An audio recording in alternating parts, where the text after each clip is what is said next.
Out sourcing ఉద్యోగుల అరిఘోష. నెలల తరబడి 1900 మంది ఎదురుచూపులట. రోజువారీ ఖర్చులకు తీవ్ర ఇబ్బందులట. కరుణించిన ఏజెన్సీలు పట్టించుకోని ప్రభుత్వం అట.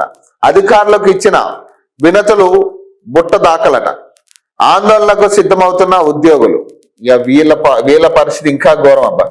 ఈ అవుట్ సోర్సింగ్ వాళ్ళు మింగలేక కక్కలేక ఉండే పరిస్థితులు ఉన్నారు వీళ్ళు పాపం. అసలే చాలిన వేతనం, అది కూడా ప్రతి నెల చేతికి అందుతుందా అంటే అది లేదు. నెలల తరబడి నిరీక్షిస్తే గాని ఖాతాలో జమ కాని పరిస్థితి. ఇది రాష్ట్రంలోని సగటు ఒప్పంద ఉద్యోగి దుస్థితి అట. ఇలా రాష్ట్రాల వ్యాప్తంగా దాదాపు 1900 మంది అవుట్ సోర్సింగ్ ఉద్యోగులు వేతనాల కోసం 6-7 నెలల నుంచి అరిగోస పడుతున్నారట. ఏజెన్సీల నిర్లక్ష్యం, ప్రభుత్వ అలక్ష్యం వల్ల రోజువారీ ఖర్చులకు డబ్బులు లేక ఇగట్ల పాలవుతున్నారు.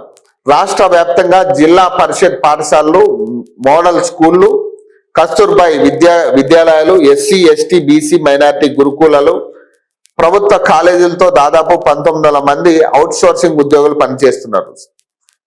స్థాయిని బట్టి వారికి 13,600 నుంచి 20,000 వరకు వేతనాలు ఇస్తున్నారు.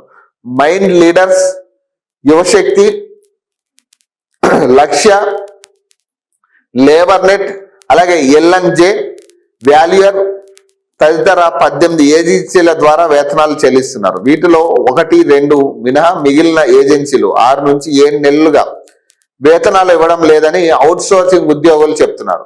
ఆ ఏజెన్సీల నిర్వాహకులు, ప్రభుత్వ అధికారులు పరస్పరం నెపం వేసుకుంటూ తప్పించుకుంటున్నారని ఆరోపిస్తున్నారట. వీళ్ళ మీద వీళ్ళేమో ప్రభుత్వం ఇవ్వట్లేదని చెప్తుంటే, ప్రభుత్వం ఏమో ఆల్రెడీ మేము ఇచ్చేసినాం, ఇక వాళ్ళు మీకు ఇవ్వకపోతే మేమేం చేయాలని ప్రభుత్వం చెప్తా ఉంది. అప్పులతో అరిఘోషట. రాష్ట్రంలో అవుట్ సోర్సింగ్ ఉద్యోగులకు నిరుడు జూన్ జూలై నెలల వేతనాలు ఆగస్టులో చెల్లించారు. ఆ తర్వాత నుంచి తమకు వేతనాలు అందలేదని వారు ఆవేదన వ్యక్తం చేస్తున్నారు. 1-2 ఏజెన్సీలు మాత్రమే 2 నెలల కిందట వేతనాలు చెల్లించాయని, మిగిలిన ఏజెన్సీల పరిధిలోని ఉద్యోగులకు మాత్రం జీతాలు అందలేదని చెప్తున్నారు. గతంలో కనీసం 2-3 నెలలకైనా జీతాలు అందేవని, కాంగ్రెస్ అధికారంలోకి వచ్చిన తర్వాత తమ పరిస్థితి అగమ్య గోచరంగా మారిందని, సకాలంలో జీతాలు అందక రోజువారీ ఖర్చులకు సైతం నానా అవస్థలు పడాల్సి వస్తుందని వాపోతున్నారు.